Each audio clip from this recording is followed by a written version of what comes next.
نحمدہ و نصلی علی رسولہ الکریم اما بعد۔ ہیپی لائف چینل کے معزز سامعین و ناظرین اور امت محمدیہ کی مقدس ماؤں بہنوں اور بیٹیوں، السلام علیکم ورحمۃ اللہ وبرکاتہ۔ پیارے سامعین و ناظرین، بہت سارے دوست احباب نے سوال پوچھا تھا، کیا میاں اور بیوی کے اعضائے مخصوصہ آپس میں ملنے کی وجہ سے، صرف ٹچ ہونے کی وجہ سے ان دونوں پر غسل فرض ہو جاتا ہے یا نہیں؟ پیارے سامعین و ناظرین، میاں اور بیوی، مرد اور عورت کے اعضائے مخصوصہ اور ان کی شرمگاہیں آپس میں ملنے کی وجہ سے دونوں پر غسل فرض نہیں ہوتا۔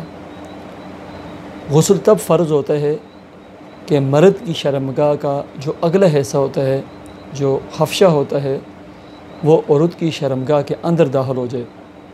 اگر مرد کی شرمگاہ کا اگلا حصہ عورت کی شرمگاہ کے اندر داخل ہو گیا تو مرد اور عورت، میاں اور بیوی دونوں پر غسل فرض ہو جاتا ہے، چاہے انزال ہو یا نہ ہو، ڈسچارج ہو یا نہ ہو۔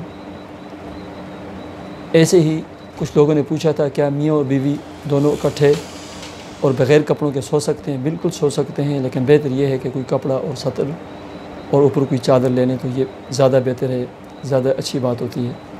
ایسے ہی کچھ لوگوں نے پوچھا تھا، کیا میاں اور بیوی اکٹھے نہا سکتے ہیں؟ بالکل میاں اور بیوی دونوں اکٹھے نہا سکتے ہیں، ایک ہی غسل خانے میں ایک ہی بالٹی سے دونوں پانی لے کر ایک دوسرے کو بھی پھینک سکتے ہیں اور نہا بھی سکتے ہیں، لیکن اخوت اور بہتر یہ ہے کہ اپنے اعضائے مستورہ کے اوپر جو ہے نا کوئی کپڑا لپیٹ لیں، کوئی شلوار یا کوئی چیز پہن کر جو ہے دونوں غسل کیا کریں۔